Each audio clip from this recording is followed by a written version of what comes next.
Alright, time for our second method of factoring, which is going to be the first special case that we consider.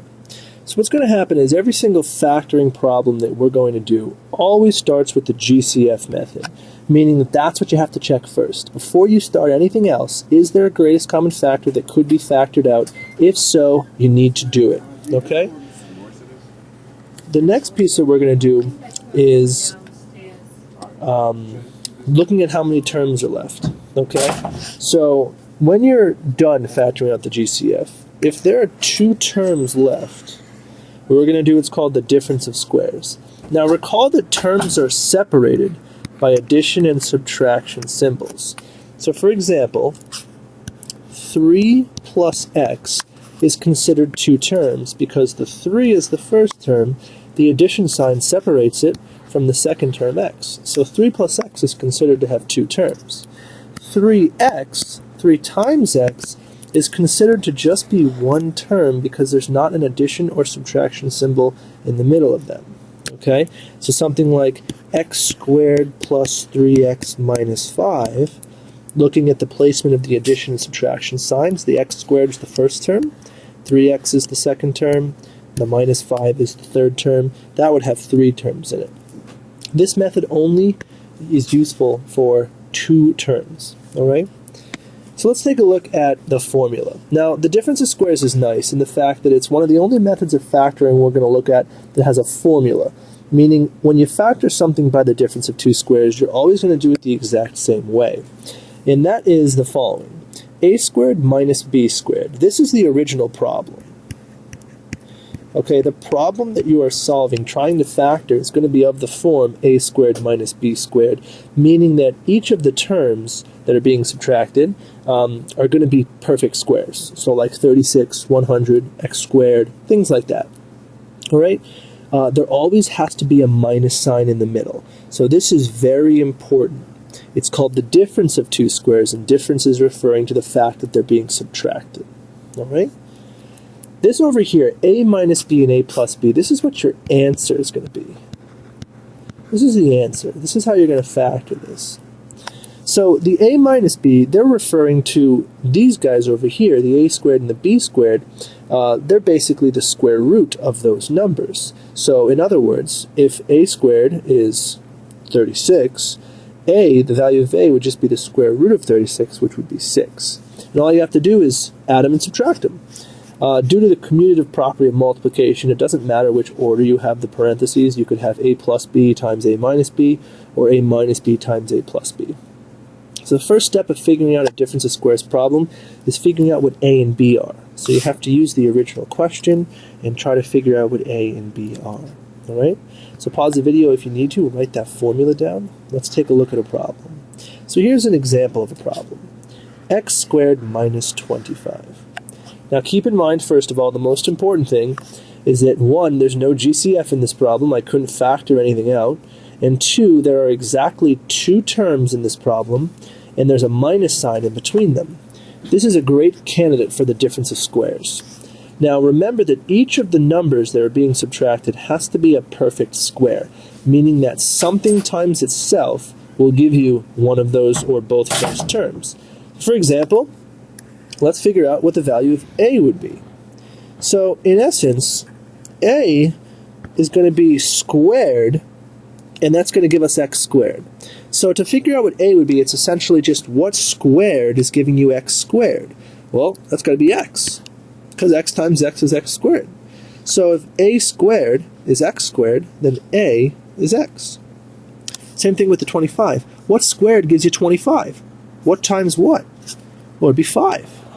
5 squared gives you 25, just like x squared gives you x squared.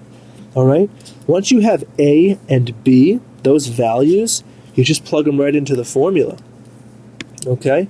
So once you have them, you plug them right into the formula.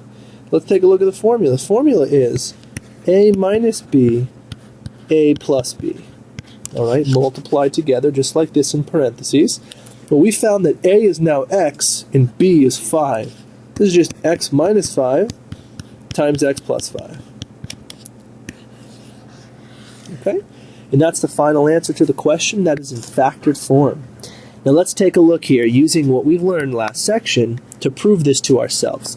Recall the original problem was x squared minus 25. Let's see if we multiply this stuff out using the distributive property, if we actually get x squared minus 25. Okay? So let's try it. So what I'm going to do is I'm going to do x times 5, negative 5 times x, and negative 5 times 5. It's distributive property here. It's x squared minus 5x plus 5x minus 25, which the 5x and the negative 5x actually end up canceling each other out, leaving us with x squared minus 25. So it worked! Hooray! So always good to check your answers with a factoring problem like this. Let's try another one. Let's try... Okay, we don't need to do that. Let's try this. This is a good one. X squared minus 36. Step 1. GCF? No GCF between x squared and 36. Nothing I could take out. Okay? Step 2. Are these perfect squares? Well, I think they are. So right underneath it, I like to write a equals and b equals. So figure out what squared would give you x squared. And we just saw that in the last problem. That's just x. X times x is x squared. So a is equal to x. And then what squared gives you 36? Well, that's what number times itself is equal to 36, or 6, because 6 times 6, or 6 squared, is 36. Then you just apply the formula. And the formula is a minus b times a plus b. So if I plug in what I know here, this is x minus 6 times x plus 6, and there's my answer. Pretty great. Let's try another one. X squared minus 100. Step 1. GCF? No, there's nothing you could take out between an x squared and a 100. Step 2. There are two terms in the problem, which leads us to believe it's a difference of squares problem. So, are these perfect squares? So what's a and what's b? Well, what squared gives you x squared? Well, that's an x again. And what squared gives you 100? Well, that's 10. Using the formula, a minus b, a plus b, gives us the answer of x minus 10 and x plus 10. Alright? Let's try one that's a little more difficult. Let's do 81 minus x. No, you know what? We'll make it even more fun. How's that? More fun. 81 y squared minus, let's do 121 x squared. So this is a good problem here. Good problem. We got 81y squared minus 121x squared. Well, step 1 is GCF, but I have no luck. Step 2. Are these, in fact, perfect squares? Well, let's try to figure out what a would be. Now remember that a has to be multiplied by itself to give us 81y squared. Well, I'm going to do one at a time. What times itself gives us 81? That's 9. What times itself gives us y squared? That would be y. So a is 9y, because 9y times 9y, 9y times 9y, would be 9 times 9 is 81, y times y is y squared. You see how that worked? Alright, let's do the other one. So let's do 121x squared. So b is 121, well the square root of 121 is 11. 11 times 11 is 121, and then x squared would just be x. So using the difference of squares formula, this guy would just be 9y minus 11x. 9y plus 11x. Okay?